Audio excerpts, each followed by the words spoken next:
When everything unravels, it doesn't collapse in one swift moment. It's the small, subtle signs that erode you bit by bit. That night, I waited for Emily to return home. Past midnight, my patience began to fray. She'd gone out with friends, saying she needed a break. But when the door creaked open and I saw her, my heart plummeted. Her hair was a mess, as if she'd been caught in a windstorm. Her clothes were frayed at the seams, hanging loosely.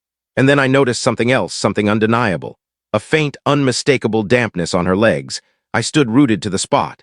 The air carried a scent of cologne, not hers, not mine, someone else's, a stranger's. I helped her to bed after cleaning her up. "What happened, Em?" I asked, forcing calm into my voice, trying to believe there was a reasonable explanation. Her eyes, glazed and distant, avoided mine. She muttered through a fog of alcohol, her words tightening my chest. "It was nothing, just a one-time thing." "I'm sorry," she slurred, and those words struck me harder than anything I'd ever felt. Sorry for what? I wanted to scream, to demand clarity, but I held back. Not then, not in her state. I swallowed the knot in my throat, tucked her in, and left the room. My heart clung to hope, but my instincts whispered the truth. Something had happened, something I wasn't sure I could forgive. The next morning, when the haze of alcohol had lifted, I was determined to get answers. And I braced myself, knowing I might not be ready for the truth. The morning after is when reality hits hard. Emily woke up groaning, clutching her temples as if her head might burst. I could hear her shuffling around the bedroom, likely trying to piece together the night before. I was already in the kitchen, sitting in silence, staring at the undeniable proof. I hadn't slept. My mind kept replaying her drunken words, the cologne, the images burned into my memory. I needed answers, but more than that, I needed the truth. She walked in, still in the crumpled clothes from last night. Her eyes were bloodshot and weary. She looked at me, puzzled, until she saw the photos on the table. There they were, evidence I couldn't ignore.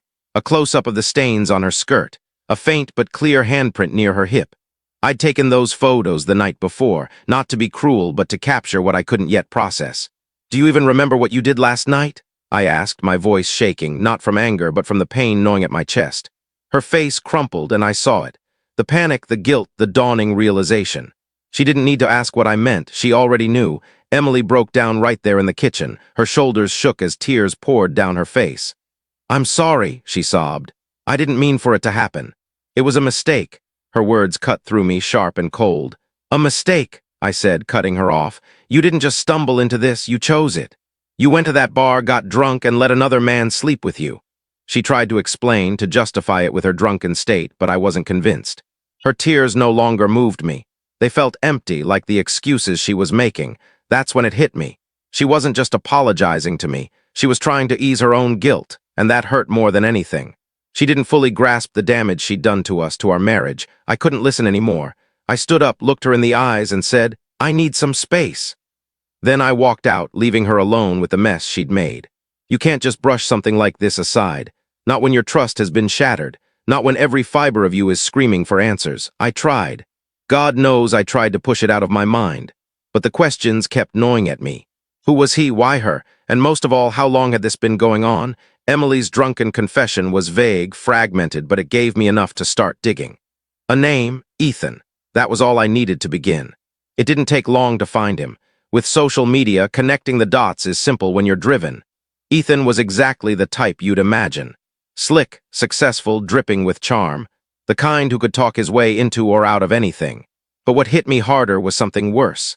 Emily followed him, and he followed her back.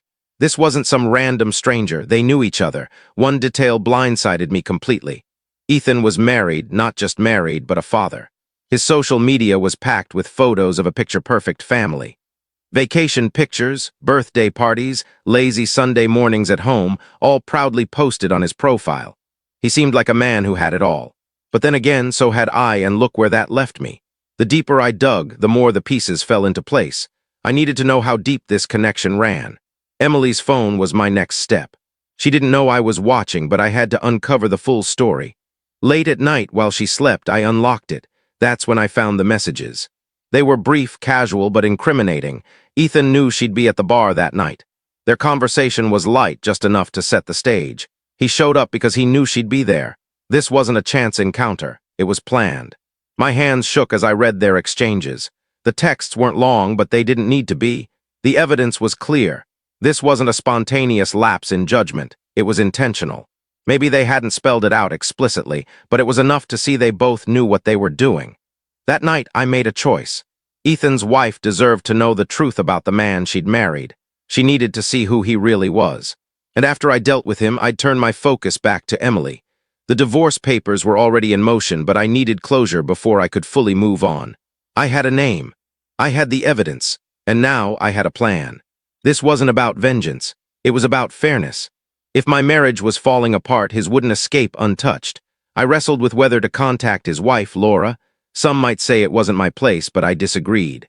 She had a right to know, just as I did. So I reached out carefully. I wrote a message saying I needed to discuss something urgent. She replied the same day, and we agreed to meet at a quiet downtown cafe, a neutral spot where emotions wouldn't spiral out of control. Laura was already there when I arrived, seated at a small table. She was unassuming, with dark hair pulled into a neat ponytail, dressed simply and visibly nervous. She greeted me politely, offering a small smile as I introduced myself. Her eyes brightened when she mentioned Ethan, and I could see her love for him. That made what I was about to do even harder. I didn't sugarcoat it when I spoke. "Your husband had an affair with my wife," I said plainly. Her polite smile vanished, replaced by disbelief. Her hands shook slightly as she set her coffee cup down.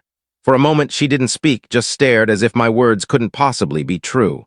I reached into my bag and pulled out the evidence, screenshots of their texts, time-stamped photos from that night, and a discreet recording where Emily mentioned his name. I gave her time to process each piece. As she examined the photos and listened to the recording, her face paled. Tears welled in her eyes, but she held them back. She sat frozen, her lips trembling as she tried to absorb it all. When she finally spoke, her voice was unsteady but firm. "Thank you for telling me." I nodded and stood to leave. There was nothing more to say. As I left the cafe, a storm of emotions churned inside me, anger, relief, and even guilt. What happened between Ethan and Laura after this wasn't my concern. My focus was taking back control of my life, which meant cutting ties with Emily and the life we'd built. Back at home, everything felt different. The house no longer felt like home, and Emily was a shadow of herself. Guilt weighed heavily on her. I could see it in her eyes, in the way she moved. She tried desperately to repair the damage. First came the tears. She cried daily, begging me to listen, to let her explain, to give her another chance. "I'll do anything," she said. "Therapy, counseling, whatever it takes." But every time I looked at her, all I saw was the betrayal. She started leaving notes, small scraps of paper slipped into my jacket pockets or left on my pillow. "I love you. I'll never hurt you again. Please don't give up on us." For a while I read them, then I stopped. She began cooking dinner every night, preparing my favorite meals, hoping it would bring us closer. But I couldn't sit across from her and pretend everything was okay. It wasn't. Part of me wanted to believe her. I wanted to forgive, to salvage the life we'd built over years. But every time I pictured her with someone else, the knot in my stomach tightened. The trust we had, the respect we shared, it was gone. One evening, she confronted me in the living room, her face puffy from crying, her voice raw. "Please, Jake," she whispered. "I love you. I'll do anything to fix this." For the first time in days, I really looked at her. "I don't think so," I said, my voice low but steady. My words hit her like a physical strike. She crumpled to the floor, sobbing uncontrollably, clutching her chest as if the pain was too much to bear. Maybe in that moment, she felt a fraction of the hurt she'd caused me. For the next few days, the house was deathly quiet. No arguments, no shouting, just the heavy weight of her actions lingering in the air. I'd hoped even faintly that the silence might bring clarity, that maybe we could find a way to repair what was broken. But deep down, I knew the truth. Some things can't be fixed. In those days, I focused on tying up loose ends. I reviewed our bank accounts, organized important documents, and prepared for the inevitable. I reflected on every moment we'd shared, the highs, the lows, and wondered if it was enough to hold on to. That morning, I walked into the living room where Emily sat, her eyes fixed on the floor as if answers might appear there. When she saw me, her tear-swollen eyes met mine, her face marked by exhaustion and desperation. I held the divorce papers in my hand, pausing briefly. Not because I doubted my decision, but because I knew this would truly end everything. "You made your choice that night," I said, my voice calm and resolute. "This is mine." I placed the papers on the coffee table in front of her. The weight of my words hit her hard. Her body stiffened, and her trembling hands reached for the documents. "Jake, no, please," she whispered, her voice breaking. "We can fix this. I'll do whatever it takes." She fell to her knees, grabbing my hand, sobbing so hard it seemed she might choke on her grief. "Don't do this," she begged. "Please don't throw us away." But the truth was, she'd already thrown it away. In one selfish act, she'd shattered the trust we'd built over years, and without trust, what was left? I gently pulled my hand free, my resolve unshaken. "I can't," I said, shaking my head. "I've tried, Em. I've thought about it every way possible, but I can't see you the same anymore. I can't see us the same." My voice stayed steady. It didn't need to rise. The finality in my words was enough. I turned and left the room, her sobs echoing behind me. A strange mix of emotions settled over me as I walked away. Grief, yes, but also relief. For the first time in days, I felt like I could breathe again. It wasn't the ending I'd hoped for, but it was the one I needed. Some choices leave wounds too deep to heal, and hers was one of them. It's odd how the end of something that once meant everything can feel so hollow, yet that was my reality. I left that marriage a free man, though freedom wasn't what I'd expected. For weeks, I couldn't step into our bedroom. Her scent lingered, tied to memories I didn't want to revisit. I slept on the couch instead, but slowly, things began to change. I stopped dwelling on the voids she left and started imagining new possibilities. I replaced the furniture, rearranged the living room, and painted the walls a fresh color. It was my way of reclaiming the space, of saying, "This is mine now." I wasn't just rebuilding the house, I was rebuilding myself. The cracks she left didn't vanish and the scars stayed, but they hurt less over time. In their place, I found something I hadn't felt in years: peace. As for Emily, I don't know where life took her. After the papers were signed, we stopped talking. I heard fragments, how she struggled to move forward, how life was hard for her.